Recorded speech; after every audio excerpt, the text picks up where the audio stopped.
Сәлем достар, микрофонда мен Ильяс Байсейіт, бұл информатика каналы. Бүгінгі біздің қарастыратын тақырыбымыз 9 класс Алматы кітап белгіленген сипаттары бар элементтерді іздеу. Жалпы бір өлшемді массивтің ішінде мысалға мынандай есептер келуі мүмкін сіздердің кітаптарыңызда. Осы сандардың арасынан жұп элементтердің санын тап, жұп элементтердің қосындысын тап, жұп элемент пен тағы элементтер қанша екенін тап, сандардың қосындысын тап, соңғы саны п-ға тең болады, соңғы саны 7-ге тең болады, соңғы саны 5-ге тең болатын телефон нөмірлерін шығар деген сияқты есептер кездескен болатын. Ал қазіргі таңда мысалға бұл негізгі өмірлерде мысалға былайынан болуы мүмкін. Яғни белгіленген мысалға осындай адамның аты бар, тізімдегі осындай адамның аты бар элементтерді шығар, осындай мекен жайдағы элементтерді шығар деген сияқты бізге әртүрлі сипаттағы элементтерді іздеу керек болуы мүмкін. Значит, бізде осындай есептерге табу үшін мысалға бізге қарапайым бізге шпаргалка беріп қойған деп айтуға болады. Ол шпаргалка бізде 9-да 1-дің астында, 4-те 3-дің қасында мынау бізде шпаргалка. Мысалға а элементі, яғни бізде i элементі, бұл бізде a-ның екінші индекс тұрған элементі, любой бір элементі 0-ден үлкен болса, бізде оң сан дегенді мағынаны береді. Екінші тура соған қарама-қарсы ол бізде теріс элемент деген береді. Енді қараңыздар, 0-ге тең емес деген элементті бізде бұлайынан берілмейді. Тең емес таңбасы ол бізде леп белгі тең түрінде жазылады. Яғни бұның орнына біз жазу керекпіз леп белгі және тең деген таңбаны жазу керекпіз. Одан кейін мына жерге 2 тең жасамыз, жұп сандарды табу, яғни 2-ге бөлгендегі қалдығы 0-ге тең болса деген сөз. Мынау болса 2-ге бөлгенде қалдығы 1-ге тең болса, бірақ тең деген сөз шарт жазған кезде 2 тең таңбасымен жазылады. Мынау нәрсе соңғы цифрын табу деген сөзге бізде мынау нәрсе жауап беріп жатыр, яғни процент 10 деген сөз. Ол бізде любой санның соңғы санын тауып береді, яғни бірлігін тауып береді. И сол сан 0-ге тең ба деген сұрақ бұл жерде. Егер соответственно соңғы саны 5-ге тең дейтін болса, процент 10 тең 5 болатын болса, ол значит соңғы саны 5-ге тең деген сөз. Келесі нәрсе i max дегеніміз негізінде любой максимум элементті табуда біз ең алдымен a-ның, яғни мысалы какой-то бір переменный беретін болсақ, мысалға max деген переменный берейік, оны біз a-ның 0-ші элементіне тең деп алып аламыз да, одан кейін максимумды осылай i max немесе i min деп береміз. Соответственно, тура солай минимум элементті табу үшін де біз min деп беріп аламыз. a-ның 0-ші элементі. Неге дейсін болсаңыздар, себебі егер де вдруг a-ның 0-ші элементінен кіші немесе үлкен сандар болса, значит ол минимум болады, ал егер де одан кішкентай сан болмайтын болса, значит a-ның 0-ші элементі это и есть минимум деген сөз. Одан кейін нәрсе көршілес элементтер бұлар. Бұл деген сөз, яғни бір элементті, например, мынау тұрған элементті қасында тұрған көршісімен және қасында тұрған көршісімен салыстыру, яғни бұны аратысы деп атайды екен. Жалпы онда осы тапсырманың ішіндегі мысалға мынандай тапсырманы істеп көрейік. Мысалға оқушылардың бойы берілген дейді. Оқушылардың орналасу тәртібі мына. Какой-то h бар. Ол бізде 0-ден бастап 11-ге шейін. Индекс всегда 0-ден басталады. Значит, 12-ден -1 11 болады. Значит, 0-ден бастап 11-ге шейін 12 адам бойы берілген. Осының бойлардың ішінде ең максимум бой бізде 181 екен. Ең кішкентай бой ол бізде 152 бой екен. Енді бізден есептен не сұрап отыр? Ең болмағанда 170 сантиметрге тең бір оқушы табыла ма? 170 сантиметрге тең болатын 2 оқушы бар екен. Бұл жерде үшін тек қана былай істеу керек. Так, енді бүйтейік. Оңай есеп екен бұл. Так. Орташа бойынан ұзын неше оқушы бар дейді. Яғни арифметикалық ортасынан үлкен оқушылардың қанша бойы бар екен есепте дейді. Сыныпта ең бойы ұзын оқушыны анықта, ең қысқа оқушы орнын тап дейді. Ең ұзын оқушы мен ең қысқа оқушының бойларының арасындағы айырмашылықты тап дейді. Давайте оны онда осылайынан беріп көрейік. Давайте массивті ең алдымен біз from array import array. Так, семізда тең array, оның типі integer болсын. Тең int input керек емес менде, потому что a-ның массиві беріліп қойған. Сол себептен мен жай ғана бүйтіп осыны Бұлайдан жазылсам да болады екен. Так. Енді бұлай. А тең болсын. Мысалға 160, 154, 170, потом 160, 172, 181, 170. И мына жақтан кітапты кішірейтейік. 170, так, өтір. 75, өтір. 152, 157, 155, 168 деген массив болсын болды. Енді осының арасынан ең үлкен элемент табу үшін бағана айтқандай mx деп мысалы перемена бердім. Аның нөлінші элементін таптым. Сөйтем да бітем мен. For e in range len a. Len a деген сөз массивтің ұзындығы деген сөз. Егер де массивтің ұзындығы, например, 12 элементтен тұратын болса, цикл 12 рет айланады, значит 0-ден бастап 11-ге дейін 12-нің өзі кірмей қалады. 0-ден бастап 11-ге дейін 12-нің өзі кірмейді. Егер ондай болатын болса, так.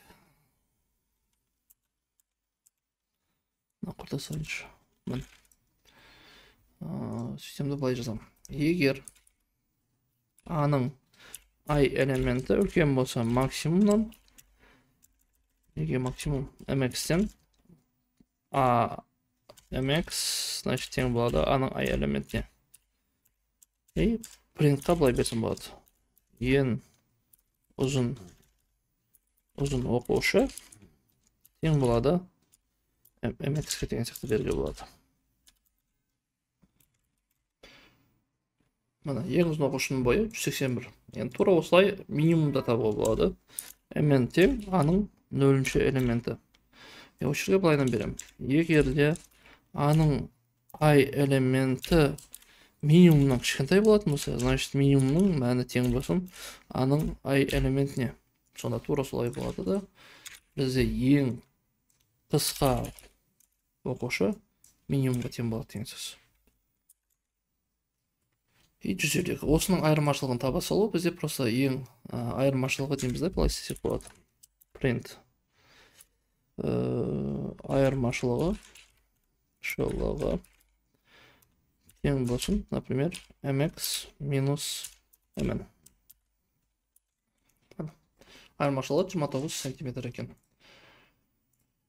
Так, в принципе, осы тапсырма қазір енді көреміз. Енді былай дейді. Мына қазір орташа бойынан мына тапсырма істеп көрейік. 170 сантиметрге тең бір оқушы табыла ма? Ол деген сөз мынандай деген сөз. Былай біз ең алдымен каналдардың бәрін өлшей салайын. S тең 0 деп аламын. Сөйтем for e in range len a деймін. Сөйтем былай істеймін. Егер де a-ның i-нші элементі тең болатын болса 170-ге деймін. Онда S плюс тең 1 деймін. Сөйтем print 170 сантиметрге тең оқушылар тең болады. И какой-то S мысалы. Başım перемена деген сөз айнымалы. Какой-то контейнер ретінде. 170 сантиметрге тең оқушылар саны, ол бізде екеу. Себебі мынау бірінші, мынау бізде екінші екен. Енді осыдан кейін принта деп шығара салайыншы. Бұл кезде әдемірек көрінеді. 170 сантиметр тең оқушылар саны 170, и мынау 170. Келесі тапсырмасын тағы орташа бойынан ұзын оқушы нешеу бар дейді. Давайте білейік. Орташа деген сөз біздегі бүкіл осының қосындысымен оның ұзын элементтер санына бөлінсе орта болады. Онда былай істеп аламыз. Орта тең болады. Сум деген сөз бүкіл осы жердегі массив элементтердің қосындысы. Осыны бөлетін болсақ, массив элементтердің ұзындығына ол бізге орташа бойды береді. Енді бетейік. Осындай болсын. Осының ішінде енді болсын бұлай. 170 см бір оқушы табыла ма? Орташа бойынан неше оқушы екенін тап дейді. Енді бұлай істейміз. Так, егер де I үлкен болса ортадан, онда S плюс тең 1 орташадан үлкен оқушы саны тең болады s-ке. И мына жерге print ортада қоямын да, чтобы орташа бойлы оқушылардың бойын көру үшін. Мына орташа бойлы оқушы бізде класстың орташа бойы 164 екен. 164-тен үлкен оқушылар ол 171, 2, 3, 4, 5 и 6-шы мына болады екен. 6 оқушы орташа бойлы оқушылардан үлкен екен деген сөз. Келесі нәрсе ол бізде осы 160 сантиметрден ұзын оқушылардың тізімдегі орнын көрсетеді. Например, 160-дан үлкен ол 3, 5, 6, 7, 8 и 12 деген сандар шығу керек. Болды, бұл жерде өте оңай. Мынау ортада керек емес, бұл жерде мынау да керек емес, мынау да керек емес. И мынау да керек емес. Бар жоғы біз мынаны салыстырамыз. Егер 160-дан үлкен болатын болса, просто print I дейміз да, қалғандарын байқа тартып аламыз. Мына екінші орында тұрған, төртінші орында тұрған, 5, 6, 7 и соңғысы 11-ші орында тұрған орындар ол 160 сантиметрден үлкен. Себебі 160-тан үлкен емес, ол үшін ол біздің индекске кірмей қалды деп айтуға болады екен. Так, келесі нәрсе, сыныпта максимум таптым. Ең қысқа тұрған орнын, яғни максимум I деп ала саламын.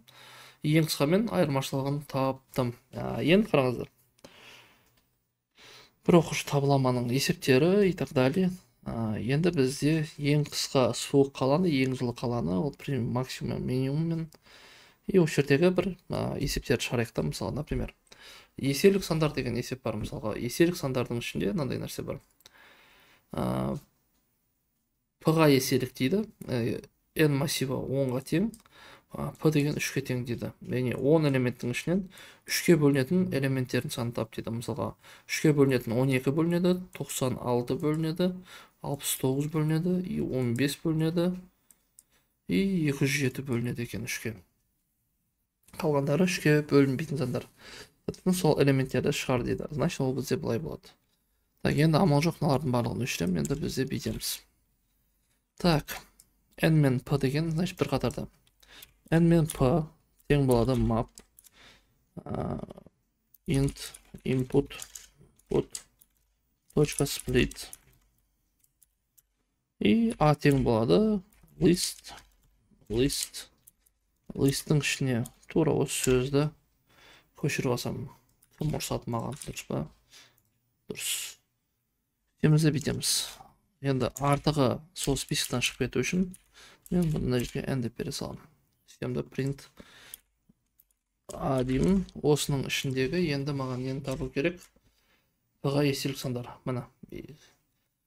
Так, енді бұл жерде len A демей, range n десем болады. Егерде I процент P тең 0 болатын болса, значит, P-ға бөлінген сандардың қалдығы 0 болатын болса деген сөз, ол кезде маған шығару керек A-ның I-шы элементі. Одан кейін өтір тартып алсын.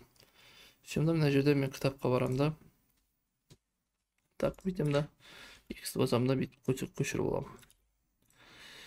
Так, көшіріп алсайын. Системді не қарай кодқа жіберем. Так, мынаны бүйтіп қоя салам. Сол кезде менде қазір 12, 96, 69 шығу керек. 15, 207 деген элементтер шығып отыр екен. Бұл бізде бірінші есеп болатын. Енді екінші есепке кетейік. Екінші есепте бүйтеді. Бір өлшемді бүтін сандар массиві берілген. Осы жерде m-ші тұрған орын, m-ші тұрған деген сөз 6-шы орында тұрған элементтің оң және сол жағында тұрған екі көршісін қосылысын тап дейді. Ол бізде 0, так, 1, 2, 3, 4, 5, 6. Осы 6-шы орында тұрған көршісі ол бізде 8 мен 15, ол 23 шығу керек болған. Бірақ бізде 100 шықты. 100 дегеніміз, значит, мына мен мынаның қосындысы. Онда ол былай есептеп тұр. 1, 2, 3, 4, 5, 6 деп массивті 1-ден бастап тұр. Бірақ массив ол бізде, білесіздер, негізі 0-ден басталады. Онда, мияқта тұр екен ғой. Массив 1-ден басталсын деп тұр екен ғой. Понятно. Онда бізде былай болады. Так. Так, аның а массиві ұзындығы мына, ұзындығынан кейін сол жағында тұрған элемент дейді. Онда значит бүйтіп аламыз біз. Аның m тең m-1 деп аламыз, чтобы оның айтқан несіне келтіру үшін, яғни оның санына келтіру үшін. Емізде аның көршісі мен мынаның көршісін бере саламыз. Оған даже не де керек емес. Екінші for да керек емес. Аның мына жерде көршісі ол бізде -1, қал оң жақтағы көршісі ол бізде m+1. Значит, сол жақтағы m-1, оң жақтағысы ол бізде m+1. Ал өзі ол санның тұрған орны m деп өзі айтып тұр екен. Так. Енді бүйтемін да, мына кітаптан көшіріп алады екенмін. Былайына көшіріп алайын. Şimdi есепке былай берем. Былай бересем. Mana. 11 элемент. Мынақта мына екі көршісі қосылды екен. Келесі тапсырма. Бұл жерде сандардың қосындысы, одан кейінгі тапсырма кездейсоқ бөлім сандарымен толтыр деген, орналасқан оң элементтердің индекстерін экранға шығар деген. Өте оңай есептер. Файлмен емес, немен көрсем мен оны уақыт жоқ, оны істеуге бүйтейік. For i in range n. Былай апарайын, так. Мықты вообще n тең int input болады. Себебі бізде екеу емес, бір ғана қатар берілгендіктен n тең int input болады. Егер де осы жерде дейді, егер не айтқан өзі,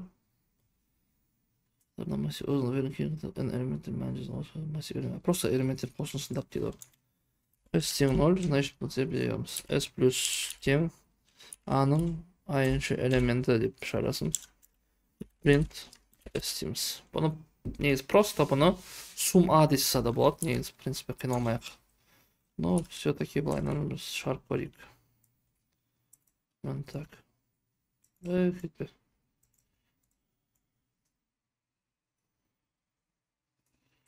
Мынаны көшіріп алсайын. Енді 10 элемент былайдан боласың. Сол жерде 28 деген сан шығады екен. Так.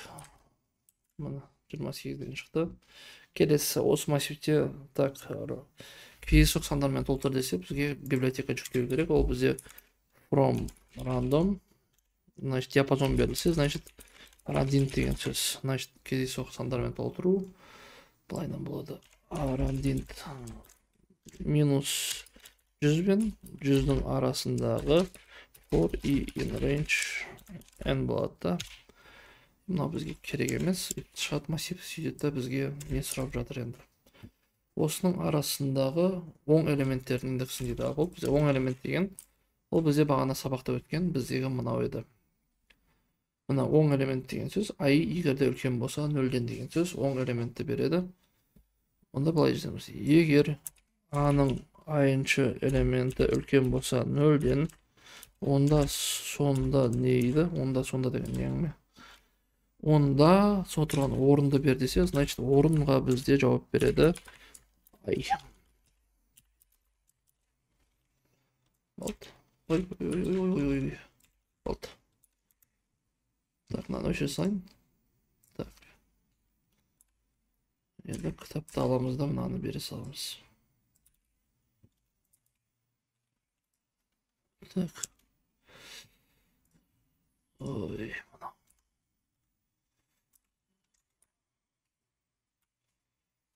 Ой, мына оң элементтердің саны 8 элемент бердім. 8 элементте менде қазір не берді? Рандомна -100 бен 100-дің айырмашылығын берді. Сөйтті 49, 89, 95, ол бізде 0-ші, 1-ші, 2-ші, теріс сан, ол 3-ші орында тұрған 4-ші орында оң сан, 5-ші орында теріс сан, оң санын береді, оң сан кім береді? Сондықтан оң санның орындарын беріп отыр.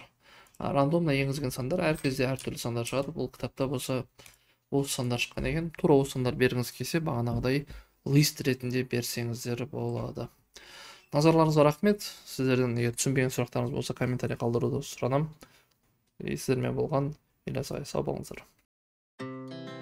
Our hearts beat to the city streets.